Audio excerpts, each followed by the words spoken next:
संपूर्ण भारतात विख्यात चित्रशिल्पकार प्रमोद कांबळे यांनी रिझर्व्ह बँकेचे वाघ आणि खजुराचे झाडे हे बोधचिन्ह आणि रुपे अल्बम मुंबई स्थित फोर्ड भागात रिझर्व्ह बँकेच्या मुख्यालयासमोरील चौकात साकारण्याची संधी मिळाली। प्रमोद कांबळे यांच्या या शिल्पकृतीमुळे मुंबईची शोभा वाढली अशी प्रतिक्रिया रिझर्व्ह बँक ऑफ इंडियाचे महामहिम गव्हर्नर संजय मल्होत्रा यांनी दिली। देशाच्या आर्थिक राजधानीत मुंबई येथे सचिन तेंडुलकर नंतर दुसरे शिल्प साकारण्याची संधी आपल्याला मिळाली। आपल्यासाठी आणि नगरसाठी ही अभिमानास्पद गोष्ट आहे अशी प्रतिक्रिया प्रमोद कांबळे यांनी यावेळी दिली। आपल्या भारताच्या रिझर्व्ह बँक जी आहे भारतीय अर्थव्यवस्थेतलं सगळं जे सर्वोच्च नाव आपण घेत होतो त्या रिझर्व्ह बँकेचे जे मुख्यालय आहे मुंबईमधलं, तर त्या मुंबईतल्या मुख्यालयाच्या समोर त्या चौकामध्ये रोडवर त्या रिझर्व्ह बँकेचं जे बोधचिन्ह आहे वाघ आणि त्याच्या मागे खजुराचं झाड आहे, असं ते बोधचिन्ह पंचधातूमध्ये मोठ्या स्केलला म्हणजे 15 फूट उंचीच्या स्केलला सगळं साकार करण्याचं काम करण्याची संधी मला मिळाली। ते काम नुकतं म्हणजे पूर्ण करून त्याचं परवा 1 तारखेला रिझर्व्ह बँकेला 90 वर्ष पूर्ण झाली। त्यानिमित्ताने त्याचं उद्घाटन रिझर्व्ह बँकेचे गव्हर्नर मल्होत्रा साहेब त्यांच्या हस्ते केलं। भूषण प्रकारांनी महापालिका आयुक्त त्या ठिकाणी उपस्थित होते।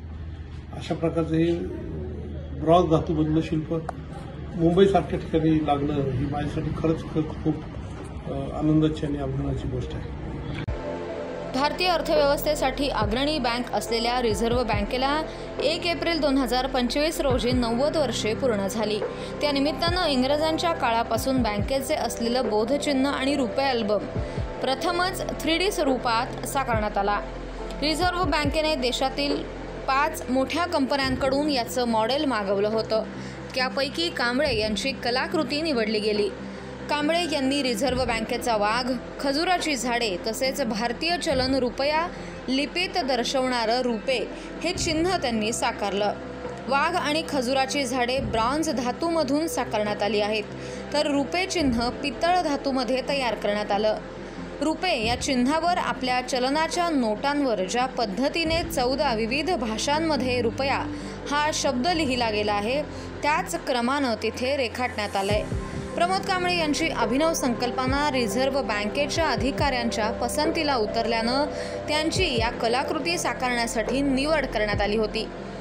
अतिशय थोडक्या कालावधीत प्रमोद कांबळे यांनी शिल्पे तयार केली।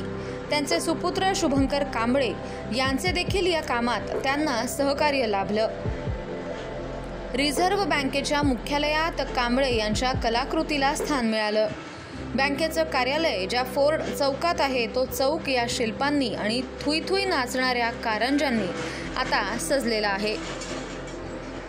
यावेळी गव्हर्नर संजय मल्होत्रा यांच्या समवेत मुंबई महानगरपालिकेचे आयुक्त भूषण गगराणी हे देखील उपस्थित होते। प्राणीशास्त्र आणि मानवी चेहरा अवयवांवर प्रमोद कांबळे यांचा कलात्मकदृष्ट्या मोठा अभ्यास आहे। चित्रकूट येथे त्यांनी साकारलेल्या प्राणी शिल्पसृष्टीचं सर्वत्र कौतुक झालं। राष्ट्रपती APJ अब्दुल कलाम यांच्या हस्ते कांबळे यांचा कलागौरव पुरस्कार देऊन सन्मान झाला।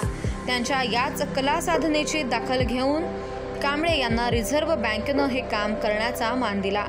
कांबळे यांनी मिळालेल्या संधीचं सोनं करत शिल्पाचा कलात्मक दृष्टीनं अभ्यास करून हे विशाल शिल्प अतिशय थोड्या कालावधीत उभारलं। मुंबईच्या JJ स्कूल ऑफ आर्टमध्ये आपले कलेचे शिक्षण घेणाऱ्या प्रमोद कांबळे यांच्या मुंबईमध्ये 2 कलाकृती झाल्या।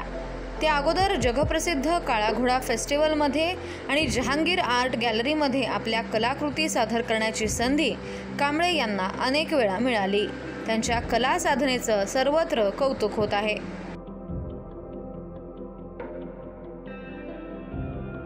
सिम्बॉल पण तसा 3D स्वरूपात पहिल्यांदा झालाय। तो नवीन बिल्डिंगच्या समोर म्हणजे हे 2 शिल्प आहेत ती, एक हे वाघ आणि त्या खजुराचं झाड असं हे एक शिल्प आहे। दुसरं आहे ते रुपी सिम्बॉल। त्या रुपी सिम्बॉलला मी रुपया जो शब्द आहे नोटांवर जेवढ्या भाषेमध्ये रुपया लिहिलेला आहे नाही का, तर तेवढ्या भाषेतला रुपया शब्द त्याच्यावर त्या रुपी सिम्बॉलवरच टाकलाय आणि ते ब्रासचं आहे। ती चमक आहे त्याला. तर ब्रासचं ते शिल्प आहे. त्याच्या मागे जी भिंत आहे त्या भिंतीवर वेगवेगळ्या प्रकारची चलनी जे नाणी आहेत, कॉईन आहेत आपल्या करन्सीमधल्या, त्या कॉईनच्या मोठ्या साईजच्या रिप्लिका तयार करून बॅकग्राऊंडला लावलेत. त्याच्यामुळे ते खूप बॅकग्राऊंड असं आकर्षक असं झालंय. त्याला फाउंटन वगैरे करून एक सेल्फी पॉईंट केलेला आहे. हे दोन्ही हे एक वेगळे सेल्फी पॉईंटच्या हिशोबाने तसे तयार झालेले आहे आणि मुंबईच्या दृष्टीने ते एक आकर्षण झालेलं आहे. अशा प्रकारचं काम दोन मोठ्या शिल्पाकृती सचिन तेंडुलकर नंतरच्या या मुंबईमध्ये करण्याचं भाग्य मला लाभलेलं आहे.